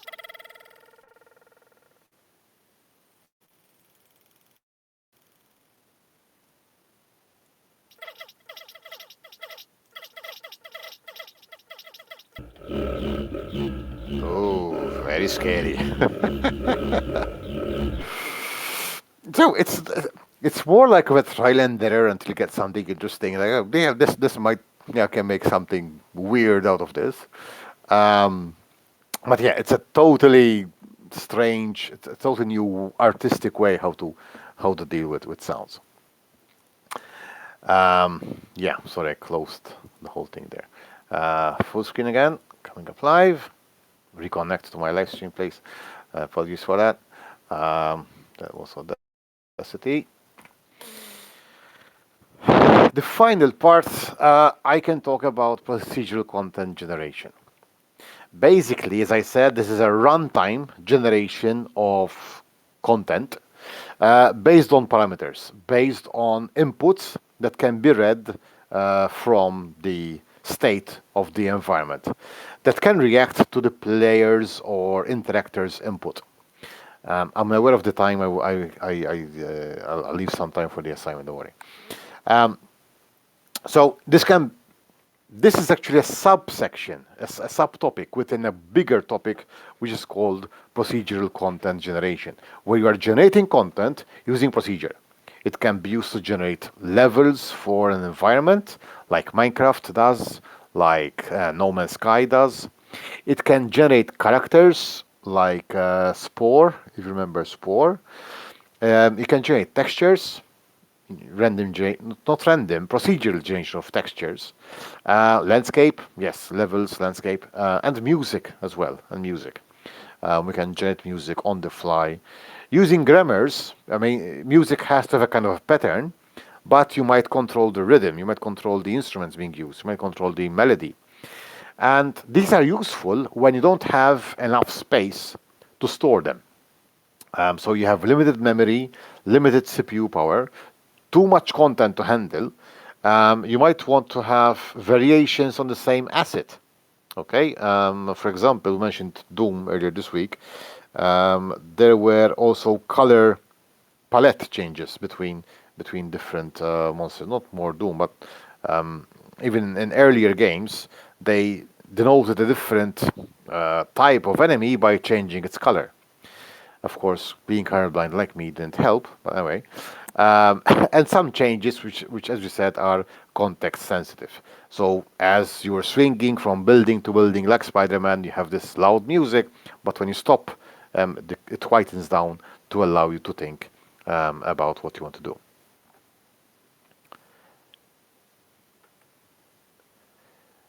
Duke Nukem. Yes, as well. Yes, very good. Yeah, they had color changes. Color changes. Check. Yes, thanks, Kenneth. Okay, now that's in general. What about audio? What about audio? Sound effects. All right. For example, you have your car engine. You're racing. Okay, and you have your car engine, but you hit a few bumps here and there. You might expect that your car engine doesn't sound as nice as before. So we might have distortions of the car engine as a result of the health status of the car. Dialogue. You could have voice manipulated real-time speech synthesis. It might capture the timbre of enough of yourself and try to say something using your timbre, so it sounds more like you saying it rather than a different voice. And as we mentioned, music that can change according to where you are in a level, music that can change according to how much health you have left, how long time, for example. As soon as if you're playing a timed game, when it's less than 30 seconds, 1 minute, you get more exciting music. This allows us to have a deferred form. Now, by deferred, we mean a delayed. Okay, the decision is to be taken later. It's like enough when your kids tell you, "Can you have dessert after lunch?" Oh, but now we'll see. It depends on how much you eat, right? So it's a deferred decision. Here we have a deferred form. We have an idea of what we'd like to have, but we want to make the actual decision there and then at runtime. Providing default forms. Okay, the default result will be this, the default music will be this, but it can change according to context. Variety. Okay, we want to have this melody, but we want to introduce variations on this melody. So we're going to use procedural content at the time, using this as the source inspiration, but we might have variations of it. Variable cost. You might not know what kind of hardware your audience is going to have. Yeah, you never do. You would suggest a recommendation, but you never know exactly what they have. So you might have, depending on their hardware capabilities, you can then enable more and more levels, more and more layers on top of your audio experience. And likewise, you could have dynamic level of audio detail. Maybe you want to make them hear according to what they're looking at. So depending on not just where they are, but what they are looking at, this will affect the audio, the amplitude, the quality of the audio that they are listening to. Maybe they are now focusing on the character, not on the background music, not on the radio, so you can muffle a bit the radio and give more clarity to the person in front of you. Mobiles are doing this today. Okay, you zoom in on a person, the 3 sets of microphones are used to cancel the noise and focus more on what is being said by the person being zoomed in, being targeted. Just a quick mention here, just have 2 of them, just 2 slides. For sound effects, okay, we usually use digital audio workstations like Audacity, all right? Or we could use interactive systems like Pure Data, the one I use today. That's the free version. The paid version is Max MSP, which works on a similar context but has much nicer graphics. Okay, has much more nicer controls, but the flow concept is also the same. Yeah, but yeah, you get what you pay for, right? This gets more graphics here. Up on top, we also have this notion of a wave editor, like Fruity Loops, this one here, and also Audacity that we've seen before. For music, and I give you a chance to take a look at these, we have sequencers. That's an online sequencer there where you put sounds in sequence and it plays them for you. For music composition, there's something like Noteflight, which allows you to write actual music, like with the ones I was drawing on the screen for you.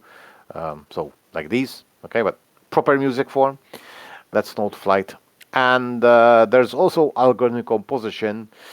I'll just try to show you this one quickly. Sequence.org. God, it's kind of weird. So yeah, but we don't have Flash anymore. Yeah, I don't have Flash, guy. Well, it's on an app, so you could try it on an app, or we could see a bit of a video. Well, they look like organisms, right? And their shape depicts the envelope of the sound. This is the rhythm. The closer they are to it, the louder they sound. And you can edit the music that they're playing on each one. Yeah, it's nicer to explore on the mobile app. Here you can see we're controlling the envelope. So this guy here has that squiggly form. They also pan around, depending on where you pan. So you can pull them closer to what you have. These, and somewhere here there's a noise percussion, which are these guys here. It's like an aquarium of sounds. It's like an aquarium of sounds. Yeah, definitely we're testing with. Okay, so it's more of an artistic expression there. Okay.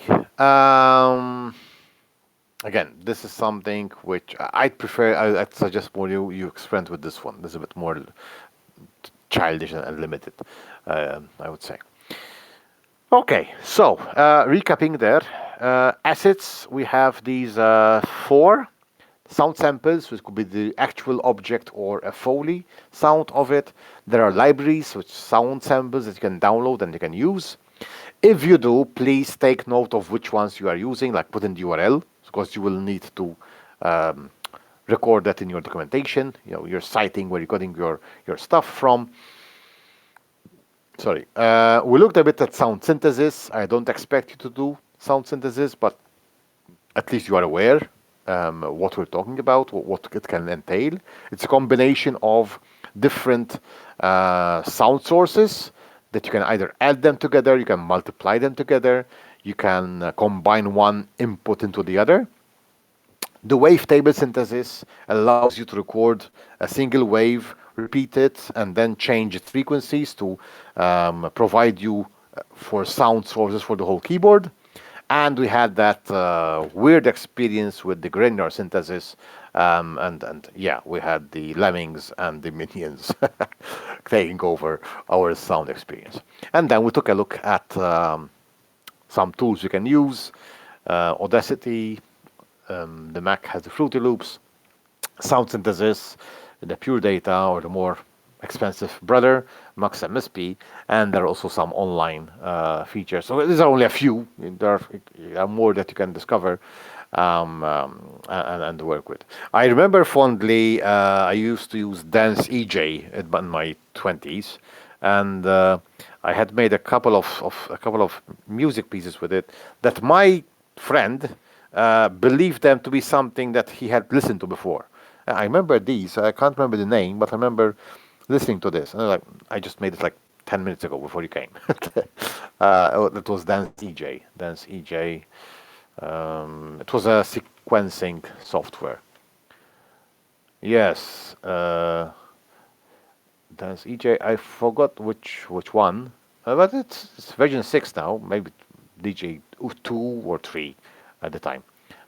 Beats me. But yeah, it was a nice, rock, pop, R&B, and dance. You're right. Yeah, it had those 4 sections, and I think I focused more on the dance. That was my more my line of audio. I'll find them. I have somewhere. I think they have them on SoundCloud or something. I'll give you a listen of those. I'll put them in the channel, and you can listen to that. Okay. 10 minutes. Okay.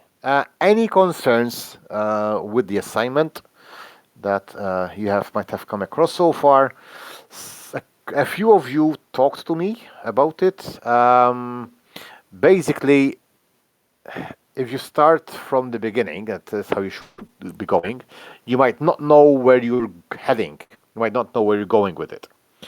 So, unless there are questions that you can type in the chat, I can also guide you a bit in how to understand what I'm after. Okay, what I'm after. So the main deliverable of this assignment is actually section 3. Okay, section 3 is where you are going to you're going to tell me, listen, I want to have an experience which starts off gloomy but ends cheerful. Nice. Okay, that's always a happy ending. Is always great. But you need to tell me how you're going to do that. How you're going to have a gloomy experience, and how you're going to change that into cheerful. Because I'm going to use some sounds which are going to be diegetic, and some of them are non-diegetic. And I'm like, what the hell are you talking about? Yes, to be able to explain whether you're using diegetic sounds or non-diegetic, you have to answer the first question. The first question asks you to read from these 3 in order to explain what is diegesis, how do you implement it, what is the effect of diegesis, and that's proper structure and citations. Okay, essay structure, I mean introduction, where you tell me what you're going to be talking about, the body, basically 3 paragraphs, one each on these 3, and then a conclusion where you tell me what you just told me. Okay, you summarize what you've just said. So this first part here is relevant to question A here, okay, to tell me how you're going to choose target moods to diegetic or non-diegetic sounds. Yes, yes.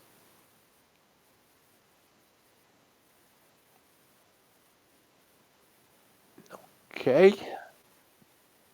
All right, all right, all right. Good. Thank you for the question. So under 10328, under coursework, so you have to click on coursework,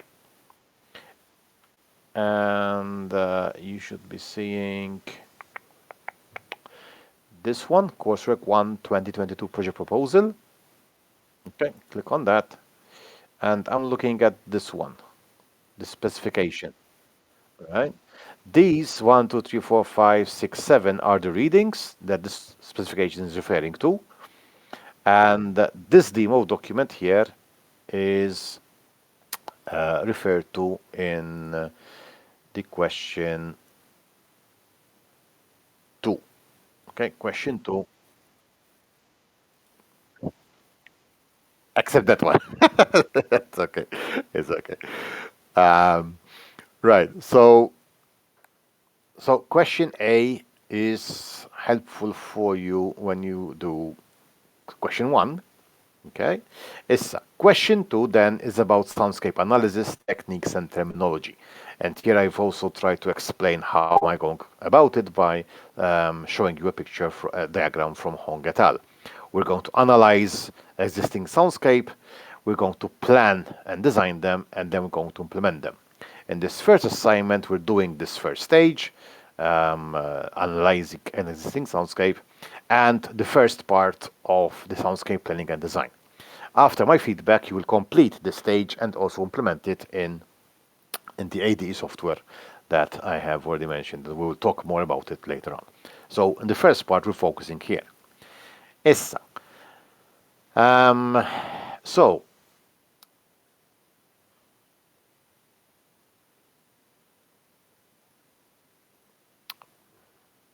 here you're going to design a sound experience, but before you design one, you need to analyze one. And that's what I want you to do here in section 2. I want you to go for a walk and record the sounds around you. Again, I don't want you to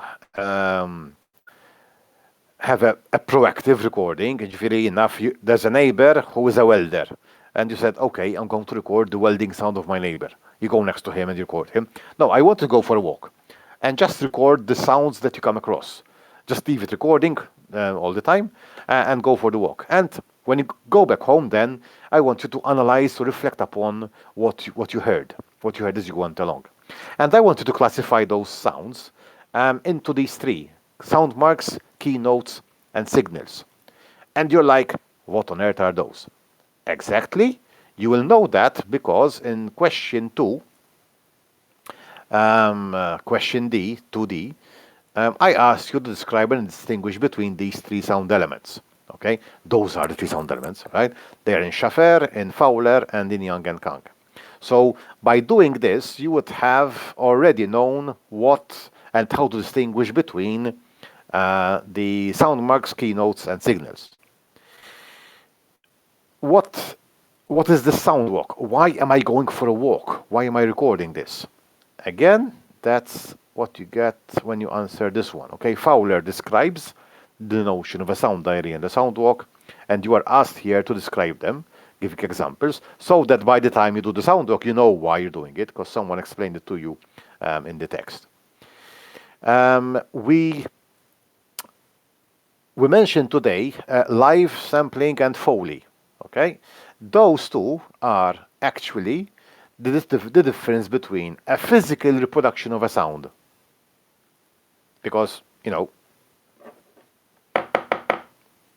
metal on wood, that's the actual sound for it. Okay, and then there's the perceptual production. Foley works on perceptual. It makes a sound which sounds like what you would hear if you listened to it originally. Alexandru gave you the green pepper vegetable squelching sound, which is the perceptual sound you would hear when you hear someone's head being squelched, all right, in Mortal Kombat, for example. So this here helps you distinguish between Foley and real.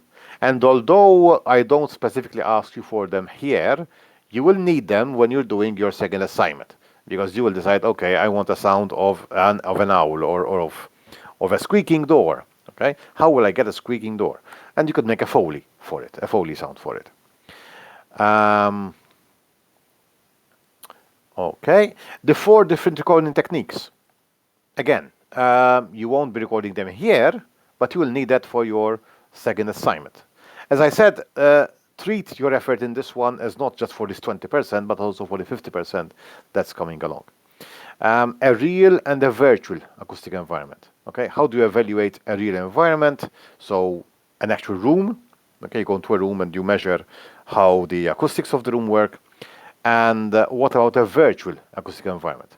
How can I model that same room in a virtual context? And this is, again,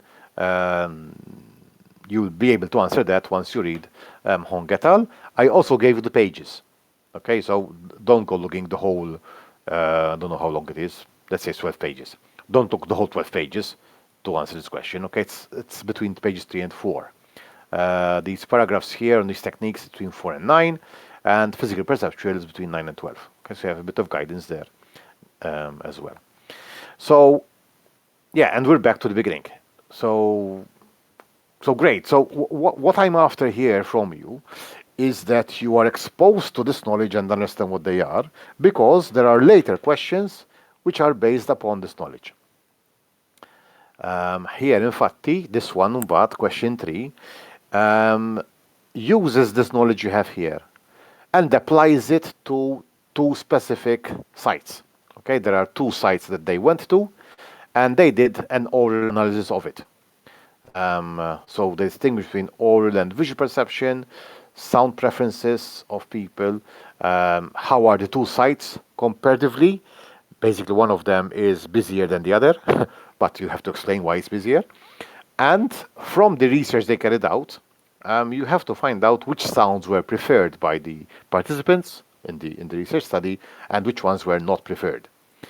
And then explain the key design recommendations that come out from this study. And again, I gave you the page numbers so that you don't get lost, in all those 79 pages.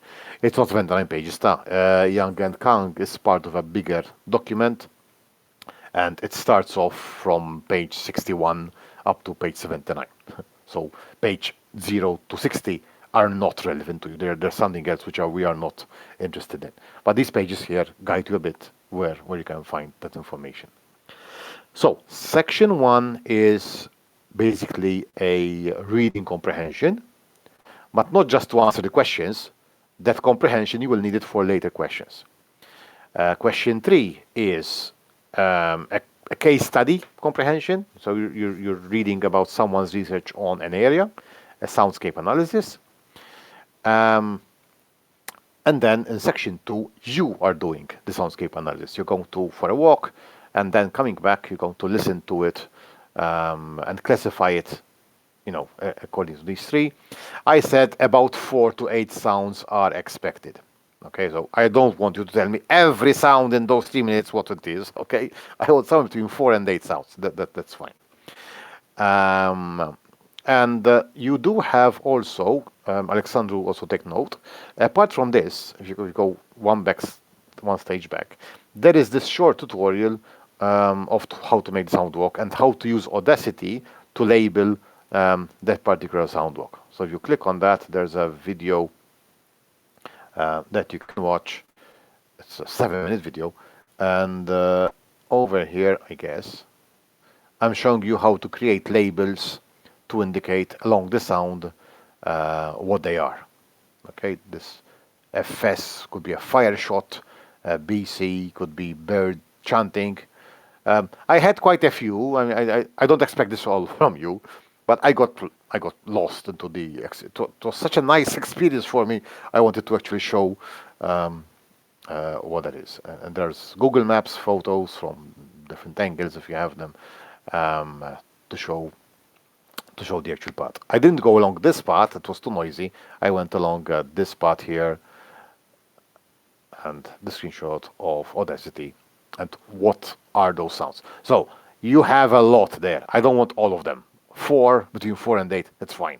Okay, 4 and 8 of those labels there. That's enough. That's fine. Okay, and then question 3 is where you're being tasked to design. I don't want any recordings. In section 3, I don't want any sounds yet. Okay, I just want you to think what kind of mood you want to convey and what kind of sounds you will use to convey that mood. The outcome of this section, apart from the textual descriptions that we have here, I want 3 to 5 overhead maps annotated with labels for each sound source. I can show you an example from previous years, just so you get an idea of what we're talking about. Yes, let's maybe show James. Yes, so like this. Okay, there's a hand-drawn sketch and labels showing me where the sound sources are. So A could be the sound of a squeaking door, of an opening door. I just heard one right now. B could be the sound of footsteps on the tarmac, for example. Okay, that would be level 1. Level 2 could be another diagram, and again labels showing us different sounds where they would be experienced when you are in this particular space. Okay, that is what I'm expecting in this part here. Question B. Question C, the textual description of these sounds, and finally this asset list. The asset list will be a table indicating the map number, the label that you used in that map, whether it is a diegetic sound or not. So it belongs to the... don't tell them, they have to find out. Okay. And the other one is a description for it. It's a sound description so that I know what kind of sound that you have in mind there. So I would want a single table. I don't want a separate table. A separate table for each one. Okay, just one big table for map number 1, the labels on map number 1, map number 2, the labels on map number 2, and 3. Okay, I want between 3 and 5. In the final one, I will want 5. In this proposal, it's okay if you're stuck at 3. I'm not sure if I'm doing it right well. Okay, don't make all the effort, make 3. Eventually, for the second one, I will ask you to add 2 more. Okay, so keep in mind that I will want some, maybe a prequel, a sequel to what you have, or an interquel in between them. And this we will be using it as input for the second assignment. Okay, so this asset list is also an important one. For now, it's just a table in Word. Eventually, it will be a text file. But more on that, of course, in the second assignment specification. Okay, so Alexandru definitely is a bit more informed than before because now he has access to the documentation. I hope the others found this explanation a bit more enlightening and maybe motivating them to start engaging with this one, with this assignment. As we've said, this is 28. Remember, 28. It's a bit early because I have quite a few assignments of yours between you and the other class, and I want to give feedback to everyone. So once you're done from the exams, you can start working on the second assignment based on the feedback I give you on this one. Okay, so it's for the 28th, like 3.5 weeks from now. Sir, Yes. I lost track of which assignment is which, so... Okay. This assignment is for the 28th of February. So all of the PDF that we're seeing? Yes, yes, all of the PDF. This is 28. coursework 1. This is coursework 1. Coursework 2, that's still coming out. That will be for, I think I had made a date for that already, but after the exams and like 2 or 3 weeks later. Okay, so we will have a tutorial after your exams, so Oh, I can guide you on how to use the other software we're using. Yeah, yeah, the question? So April then, essentially. Somewhere there. Yes, somewhere there. Thank you. Okay, Jving. Okay, everyone. Sorry to have kept you longer than usual. Yeah, so if you have questions along the week, feel free to contact me directly on Discord. If I see that others will benefit from the answer to that question, I would answer you in the class channel. Okay. All right, thank you, sir. You're very welcome. May you all have a restful evening and sleep, so tomorrow you're a bit fresher, and stay safe. Thanks. Thank you, sir. Good There you evening. go. Thank you. You're welcome. Thank you. You're welcome. Have a good night.